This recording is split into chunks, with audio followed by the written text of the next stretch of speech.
Welcome mga kaboxing sa inyong paboritong Bakbakan show. Manny Pacquiao presents Blow by Blow in partnership with San Miguel Beer. Ito po ang inyong lingkod, Tadin Kinito Henson, nag-iimbita sa inyo na sama-sama tayo sa isa na namang makasaysayan na sagupaan at salpukan.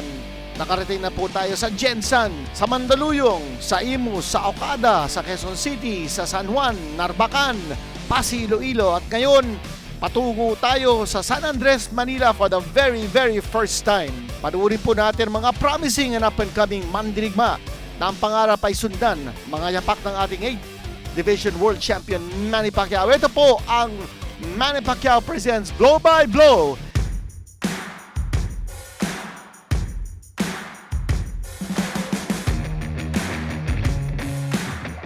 Sa totoo lang po, gusto ko po talagang maging world champion po. Gusto ko po may marating po sa pagboboxing. Mag-iingat syempre. Tapos, take time natin sa bawat suntok. Mag-champion, lahat inaangad yan. Tapos, para sa pamilya.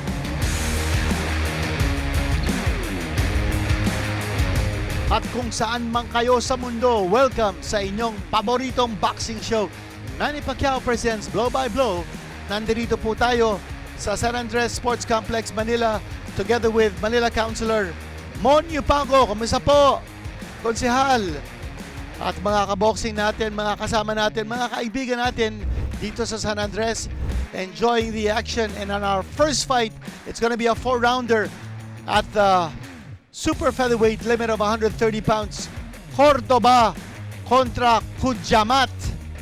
Cudiamat is from the Olivetti Stadium stable from Biñan, Laguna. Cordova naman at saka si Cudiamat, both of them are 21 years old. Not much difference in terms of height and reach. Pareho po silang kaliwete. At si Cordova, wala pa po siyang talo. He's undefeated with a record of 1-0. And this is his blow-by-blow debut. While si Cudiamat naman po, blow-by-blow baby ito. In his 2 fights, wala pa siyang panalo. Both those fights were held on blow-by-blow. And remember, Cudiamat held Eman Becosa to a draw back in September of 2023. Ito po ang ating ring announcer, Bobby Mondehar. Ladies and gentlemen, introducing the fighter coming into the ring, Jommel Cudiamat.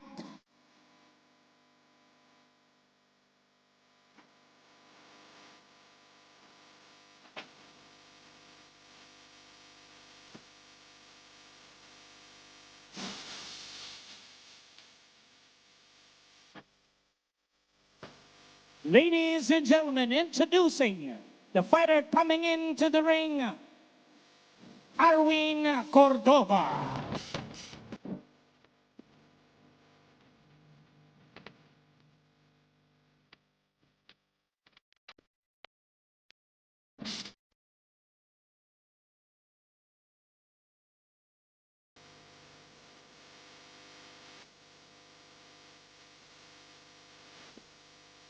Ladies and gentlemen, Manny Pacquiao presents Blow by Blow here at San Andres Sports Complex, San Andres, Manila.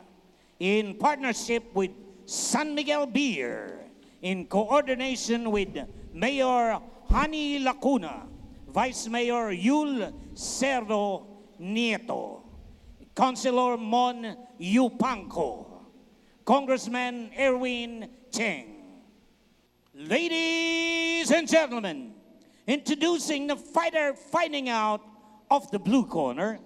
He weighed in at 132.2 pounds.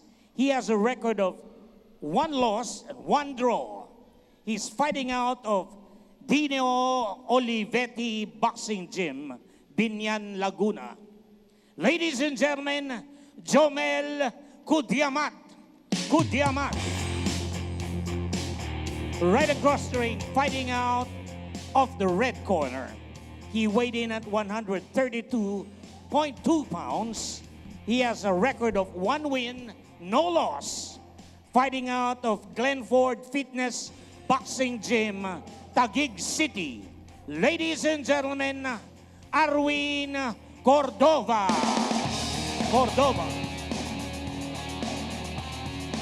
Judges at ringside, Noel Haduka, Sammy Bernabe, Antonio Comia. Third man in the ring, referee Al Lianeta. This will be 4 rounds of professional boxing.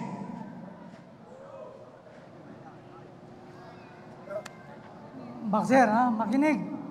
4 rounds ang paglalabanan, okay? Ingat sa headbutt, ingat sa elbow, suntok sa katawan hanggang belt line lang. Sa baba, bawal, sa itaas, okay. Maliwanag?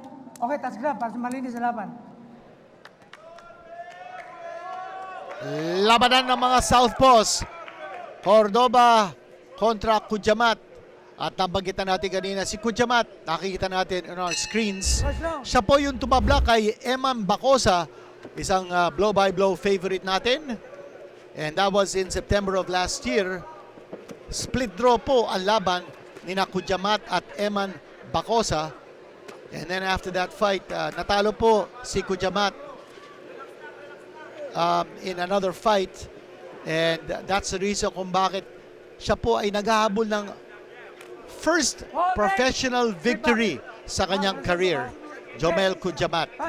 Blow-by-blow baby po siya because both of his fights so far have been on blow-by-blow. This is his third appearance on blow-by-blow. Si Cordova naman po is making his blow-by-blow debut in his professional first appearance. That was in December last year sa Binangonan. Tinalo po niya si Nico Perez by a unanimous decision over 4 rounds. Okay, undefeated po si Cordova. Pareho po silang kaliwete.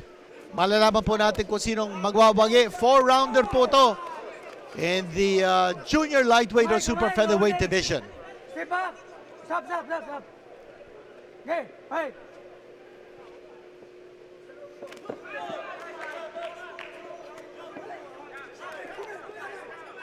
May nagkakasakitan na itong dalawa very early in this fight. They're swinging away very wildly. Nagkakatamaan naman. Cordova getting hit to the side of the body by Cudiamat.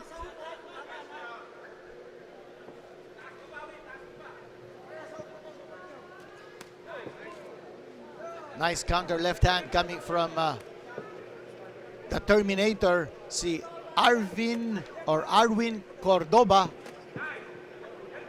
Swinging away with the right hand was Cordova. Trying to poke with that right jab, si Cudiamat.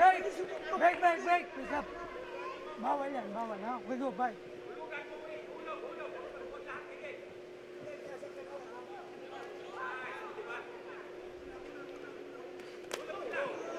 No holding. Step back. Okay.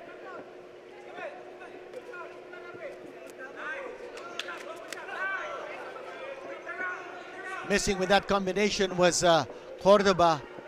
Cudiamat holding his own defensively. Throwing that right jab is Cordova. Very aggressive si Cordova. Oh, nakatama doon ng kanan si Cudiamat. There's loose tape on the left glove ni Cudiamat. No holding. No holding. Okay.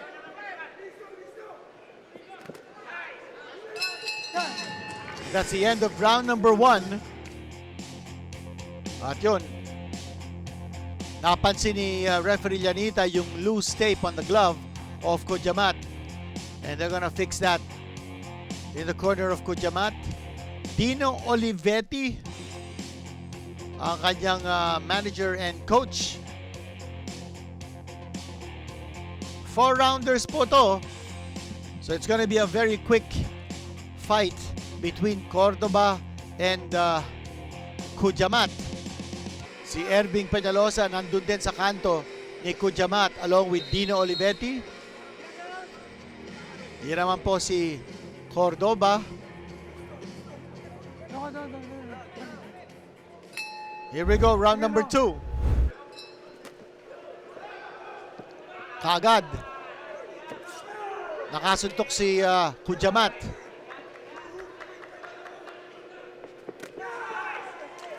Cudiamat again scoring with the left hand, and then there's another break called by referee Al Llanita. Taas. Right hand connected by Cudiamat. Counter right coming from Cordova.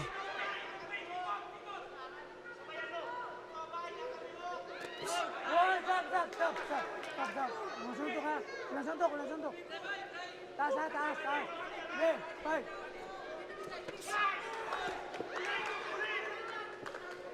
Cudiamat pasok ng pasok. He's the more aggressive of the two. And that's a takedown coming from Cordova. Kamay. Bawal yan ha, bawal. Okay, fight. O, nasabihin na si Cordova, bawal yung takedown. Kamay, no leg. Break. Okay.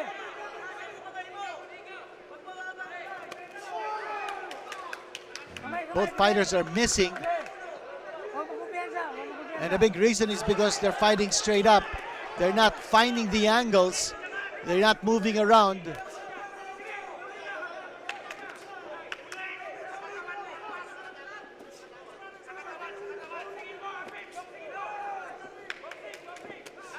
And neither fighter going to the jab to set up their big shots. Okay, fight.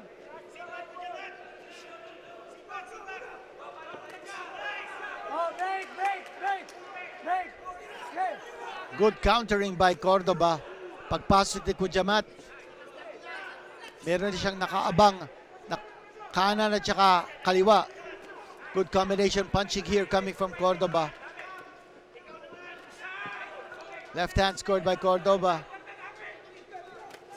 Oh, stop.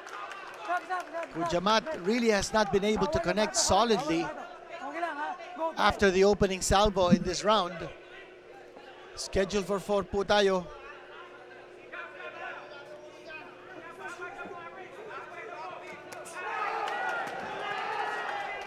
Kamay. No leg. And again, as they come close, there's the break called by referee Al Yanita.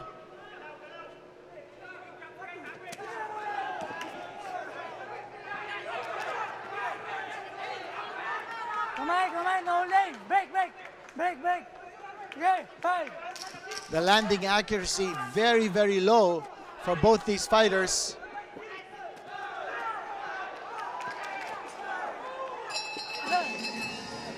End of round number 2.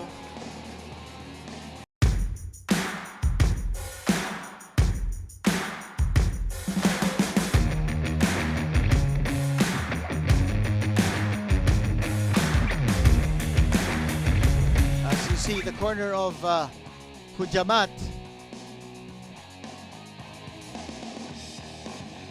He's breathing heavily. He did take some shots from Cordova in that round number 2.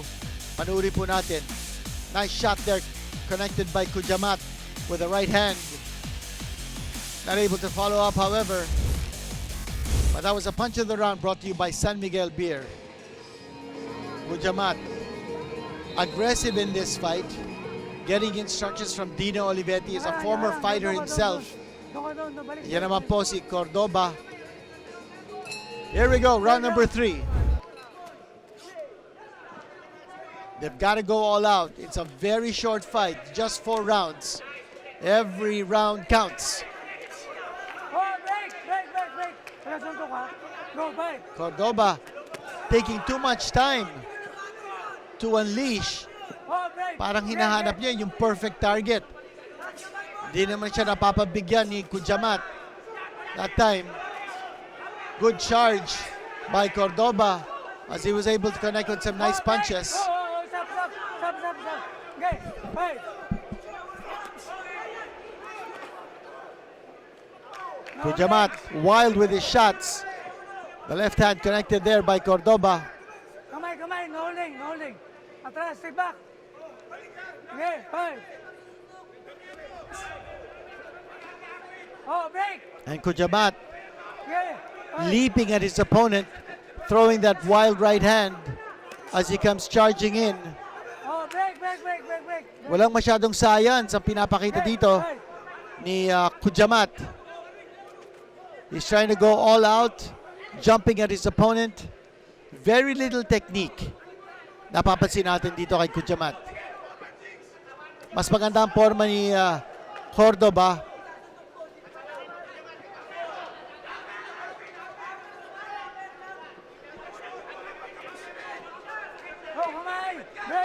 And then another break called by referee Aljanita.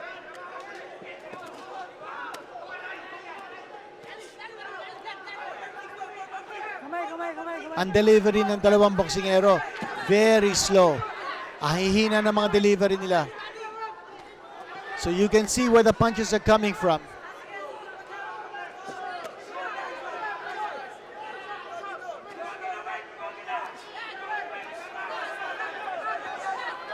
Cordova continuing to pummel Cudiamat.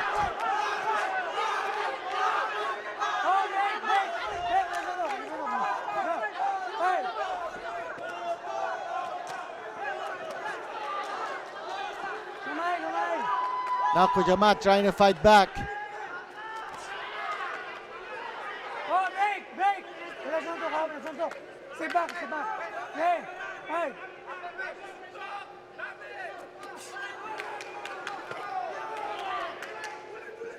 Both fighters missing badly in the exchanges. Ito, iniipit pa yung kamay ni Cordova. Cudiamat coming close, but he's not throwing any punches. Taking a lot of punishment from close distance, and that's the end of the round. And Cudiamat looks like he's all gassed out. Ganun din si Cordova as he slumped on his stool. Toto Laurente is in the corner of Cordova. Last round. Ito mukhang hapong-hapo na si Cordova. Ganun din si Cudiamat. I'm not sure about the conditioning of both these fighters. But again, Cudiamat, wala pa po siyang panalo sa kanyang professional career. He's breathing heavily.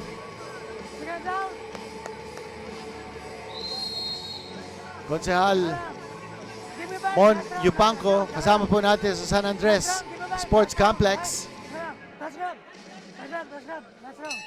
Okay, fight. Last round.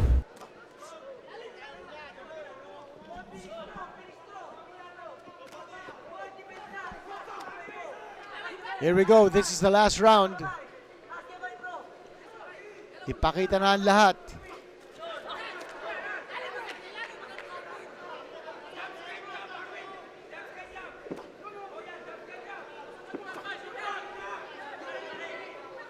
Well, one thing for sure, both fighters are certainly trying their best to connect. That time, si Cordova was able to connect with the left hand. Cudiamat, kulang na kulang sa accuracy.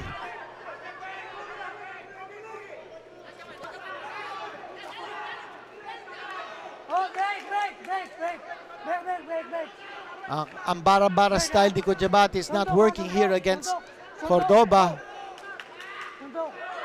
And again, missing badly with that right hand as he jumps in. Walang jab si Cudiamat eh. Yan ang problema. Hindi niya nasa setup yung kanyang mga suntok. Cordova's not doing that much better, although he might have a slight edge at this stage.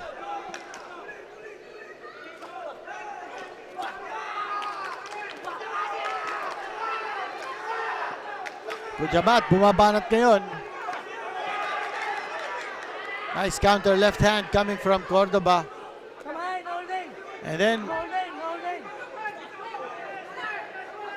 referee Aljanita about to break up the fighters. No, he does not. The fighters disengage themselves. Connection there by Cordova. Another connection by Cordova. And one more for good measure. Good round here for Cordova as he continues to land the punches on Cudiamat. It's a big round here for Cordova, and this might seal the deal para sa kanya.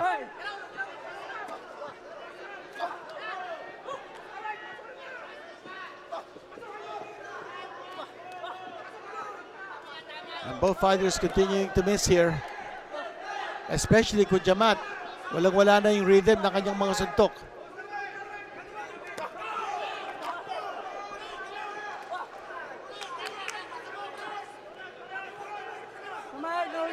The round coming to a close as well as the fight.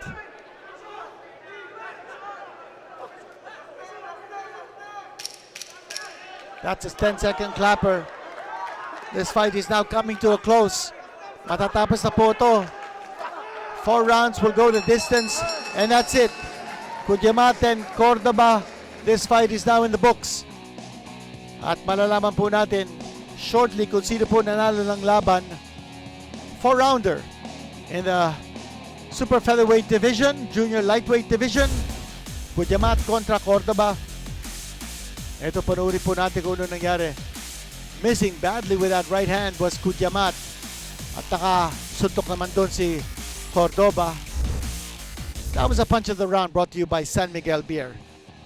Attended to by Erving Peñalosa is Jommel Cudiamat. At yan naman po si Arwin Cordova. Toto Laurente, ang kanyang cornerman and coach. Our ring announcer Bobby Mondahar is now in the ring. He's gonna make the official announcement kung sino po nanalo. May mga mancha sa ilalim ng dalawang mata ni Cordova as a result of the punches coming from Cudiamat. Ito na po si Bobby Mondahar for the decision. Ladies and gentlemen, after 4 rounds of boxing, here are the scores of the 3 judges. Judge Haduka scored it 38-38. Judge Bernabe scored it 39-37. Cudiamat. Judge Comia scored it 38-38.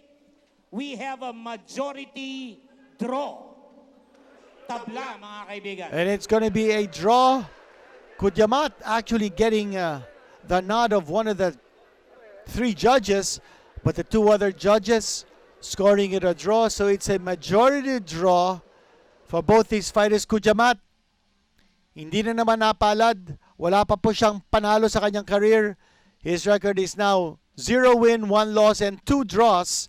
While for Cordova, he remains undefeated with 1 win and 1 draw. Cordova versus Cudiamat. Ito po ang mga highlights ng ating 4-rounder.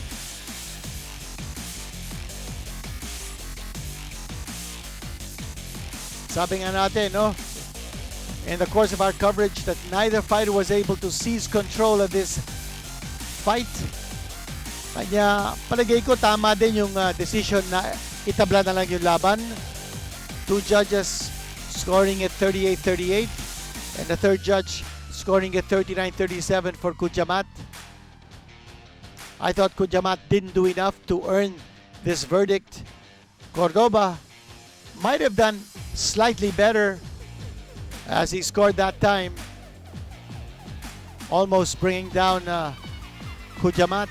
I thought that 4th round belonged to Cordova, but not enough to convince the judges to see it his way.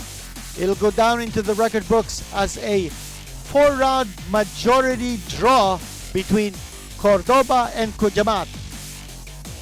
Ayan po, natawa na lang si Toto Laurente, the coach of Arwin Cordova. Up next, it's gonna be a fight for the interim Philippine Boxing Federation Super Bantamweight Championship. Argelo Samson kontra Ariel Antimaro over 8 rounds sa pagbabalik ng Blow by Blow.